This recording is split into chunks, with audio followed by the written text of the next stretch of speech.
We have a project going on to help the trees, and one way to do that, and the best technology to use to do that, is to expose the root flare and the roots of the tree so that they can breathe better and take up nutrients better.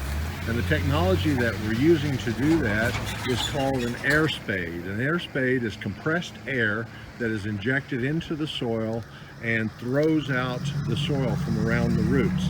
If you try to do that with a physical metal spade or a shovel, you would no doubt damage the tree by cutting it and cutting the roots. So you really can't do it with a physical shovel. And so this is done with compressed air and called an air spade.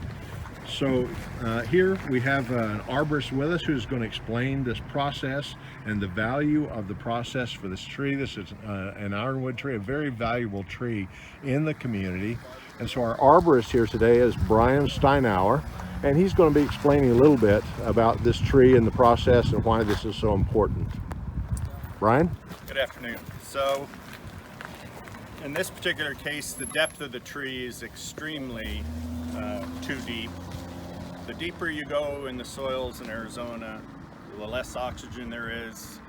Without oxygen, trees tend to decline and have other issues. When there's water being placed at the base of the trees, and then you're watering the trees too deep, that causes fungal decays, which ultimately are not curable. This particular tree doesn't have any water. It's probably its best benefit right now, being as deep as it is. So what we're doing, we've air spaded the actual root zone, and then what we would do is taper out the soil. In this particular case, as deep as it is, we would need to go out about 12 feet on each direction of the tree so that we get the actual root zone in more oxygenated soil. This being a street tree and a median, we don't have that width to do it. We can go long ways, but any benefit you can do to the tree at this point is going to be a positive. Brian, I understand that there's another tree here that had been worked on that has a problem called girdling roots. Right, girdling and strapping roots. Okay, maybe we can go right here and the next tree and look at that. Yep. Right here is the compressor that is used to compress the air, the mobile unit. And so is another tree that is a bit smaller, obviously. And so this is one that has had the root problems here. So step back and take a picture of the crown. You can see there's dieback in the tree. The tree has not matured very well.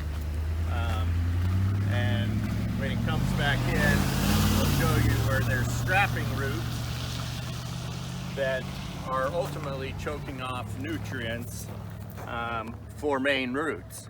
So which root, Brian, is the strapping root? Okay. This root is over the top. This is a main here, and we have a root here over the top and one back here over the top. And you can see the bulging on the root as it's being depressed in. Well, that's ultimately shutting down the nutrient highway, as we would say. So we would cut these off, letting this main root take over and develop into a bigger root, ultimately making the tree healthier. So those roots could actually choke the tree, is that correct? Correct. Okay. They limit the amount of nutrients traveling back and forth to make a healthy tree. Okay, great. That's a pretty serious problem for a tree, to have its own roots choke it. So, okay, so we got two problems. We have the girdling roots, and we just have the lack of oxygen in the subsoil that prevents the tree from respiring correctly and completing its life cycle. Is that correct? Yes. All right. Well, that's some of the issues that we're dealing with out here, and why this technology is so important to be able to help these trees.